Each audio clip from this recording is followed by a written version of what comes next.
Corría el año 1832, cuando Joseph Thomson puso un cencerro alrededor de la cintura de su esposa. Juntos se dirigieron al mercado más cercano, pero no iban a comprar nada, sino a vender. ¿A vender qué, Mar? Estarás pensando tú ahora, ¿verdad? De la comodidad de tu casa. Pues a vender a la esposa, curiosita.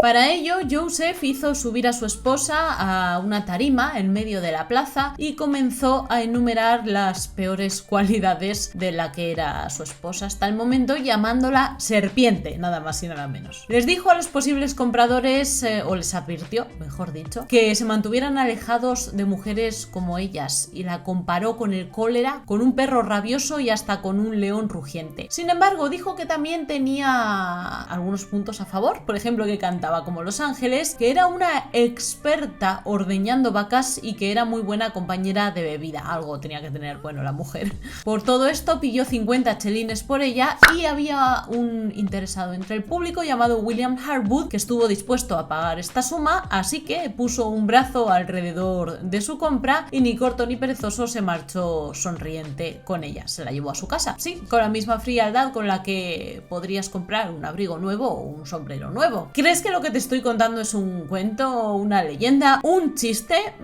Por desgracia, mi curiosita, me temo que tengo que contarte que esto fue una práctica ampliamente extendida en Gran Bretaña durante los siglos XVII a XIX. ¿Te apetece saber más? Seguro que sí, pero te advierto que te lo tomes con calma porque lo que estás a punto de escuchar te va a indignar muchito. Sin embargo, oye, espera, ten la mente abierta porque puede que incluso esto no fuera tan malo como parece.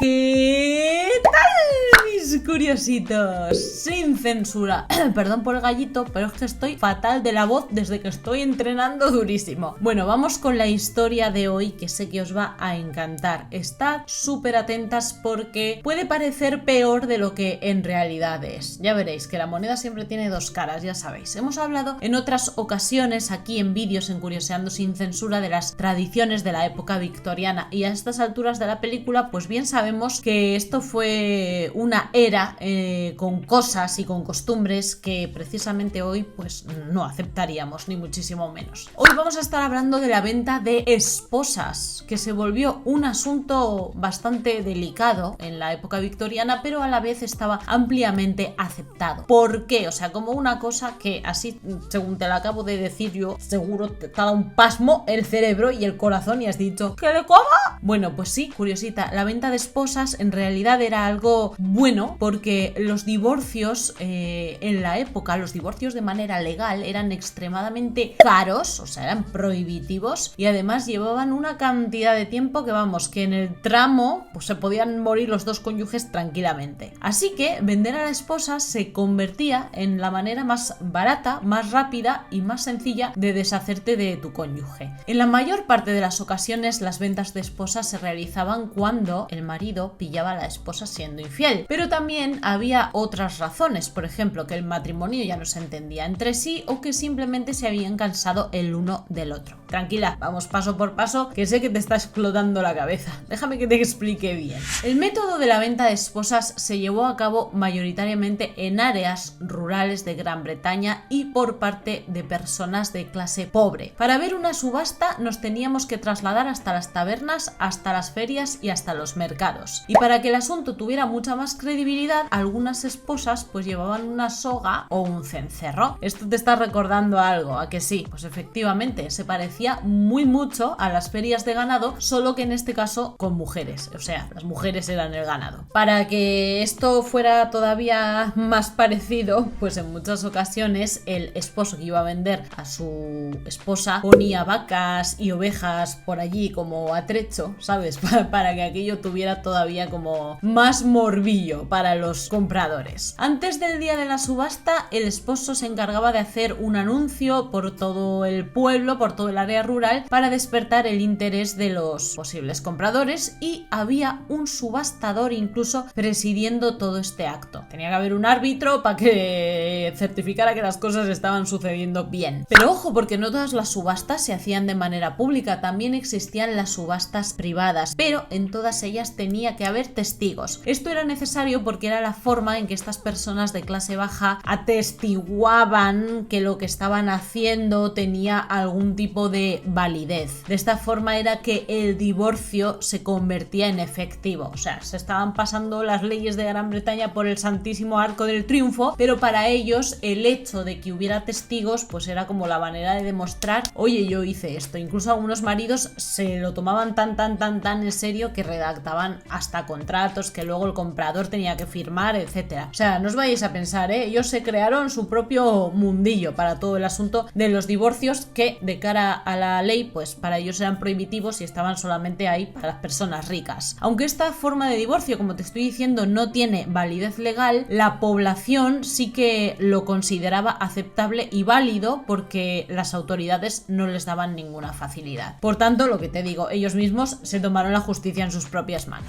Bueno, curiosita, te estarás preguntando, ¿quién en su sano juicio acude a una subasta de esposas? Pues muchísima más gente de la que jamás podrías llegar a pensar, porque había muchísimos hombres interesados en ir a comprar una mujer casada. Ya sabes, las cosas de segunda mano siempre son más baratas, y en este caso las mujeres también. Algunos iban personalmente para hacer las pujas, pero otros, que eran un poquito más de prestigio, pues mandaban a sus asistentes, o los llamados agentes, para que pujaran por una esposa y después se la llevaran a casa. Incluso los familiares de la mujer subastada solían formar parte del público, y cuando el precio de la esposa quedaba pagado, pues el matrimonio anterior quedaba inmediatamente nulo, ¿no? Sí, la cosa estaba bien pensada. Ahora, el comprador era el que iba a asumir todas las responsabilidades financieras de la esposa que acababa de comprar. Sin embargo, curiosita, es un error que pensemos que todas las esposas se intercambiaban por dinero en efectivo, porque algunas, las pobres, eran vendidas incluso por muchísimo menos. Todo esto dependía del valor que le otorgara el esposo que la estaba subastando. Dependiendo de lo que contara sobre ellas, había mujeres que llegaban a intercambiarse por una simple botella de ginebra o por una pinta, sí, por una cerveza, por tan poco como una cerveza. Vamos a ver las razones por las que una mujer, una esposa, podía ser subastada. Dos principalmente. La primera, porque había sido infiel. Un esposo despechado siempre buscaba deshacerse de su esposa y además pues burlarse de ella en el camino, avergonzarla, ¿no? La llevaba al mercado para subastarla y en el proceso pues hacía bromas sobre su peso y sobre otros aspectos de su físico. Por regla general, el amante de la esposa solía estar entre el público para pujar por ella, pero en otras muchas ocasiones el amante pues no aparecía porque no quería chanchullos, lo único que quería era un mete-saca y después, si te he visto, no me acuerdo, no quería esposa ninguna. Entonces, en esos casos eran los propios familiares de las subastadas las que pagaban la suma para poder llevarse a ese miembro de la familia consigo y dar por finalizado ese maléfico matrimonio en el que se había metido la muchacha. Pero también existían otras razones, como por ejemplo que había problemas en el matrimonio que no podían resolver. Un esposo y una esposa se podían poner de acuerdo en que la subasta se llevara a cabo si tenían diferencias irreconciliables, y en este caso sí se hacía de mutuo acuerdo.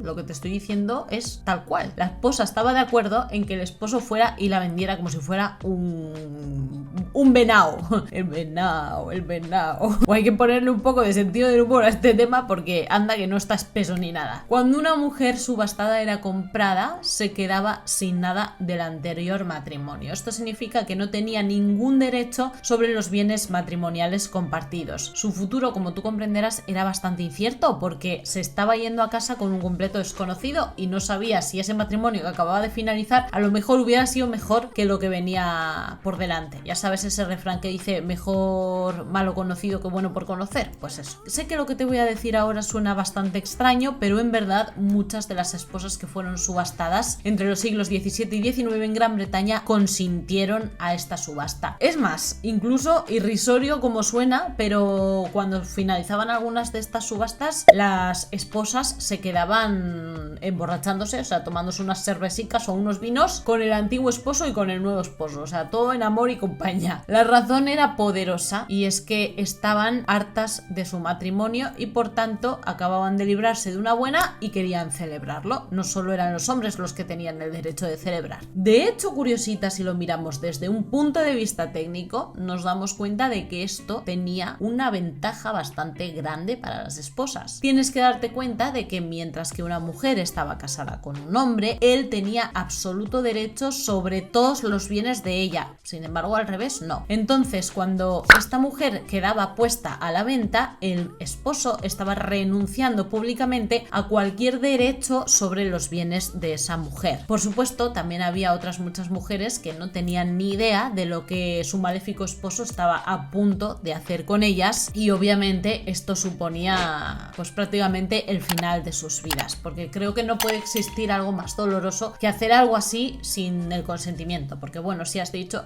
venga, vale, de buen rollo y tal, yo quiero deshacerme de ti, tú quieres deshacerte de mí, pues vamos por ello, pero si te lo hacen sin que tú lo sepas y encima tú no estás de acuerdo, pues imagínate. Debes saber que en la época victoriana, curiosita, esto era el pan de cada día porque estaba escrito en las leyes que las mujeres, las esposas en este caso, eran bienes muebles para sus esposos, por tanto se podían comprar, vender y hacer con ellas lo que te diera la gana porque eran objetos ante los ojos de la ley. ¿Qué te parece, curiosita? Menudo tema, ¿eh? Estoy segura de que no lo habías escuchado antes. Yo cuando leí sobre esto me quedé ojiplática y dije, ostras, esto se lo tengo que contar yo a mis curiositas indignadas, porque se van a indignar con esto. No es que os esté llamando indignadas, ¿vale? Pero es que como en los casos que traemos aquí en Curioseando sin censura, es el sentimiento que tenemos todo el día, de absoluta indignación. Menos mal que de vez en cuando también metemos un poquito de humor y por lo menos podemos relajar,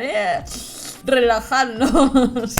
En fin, espero que te haya encantado el tema de hoy, a pesar de que es un poco oscuro, y si no quieres perderte el de mañana, suscríbete a Curioseando sin censura en el botoncito de aquí abajo y activa la campanita de notificaciones. Sígueme en mi Instagram también si quieres conocerme de una forma mucho más privada, por las redes sociales, comparto con vosotras mucho más. Estamos como en familia, un grupo muy VIP, así que por allí te espero. Yo te mando un suculento besote, donde más te guste, para que pienses mucho en mí. Golpe de coleta. Hasta el próximo día. ¡Mua! ¡Chao!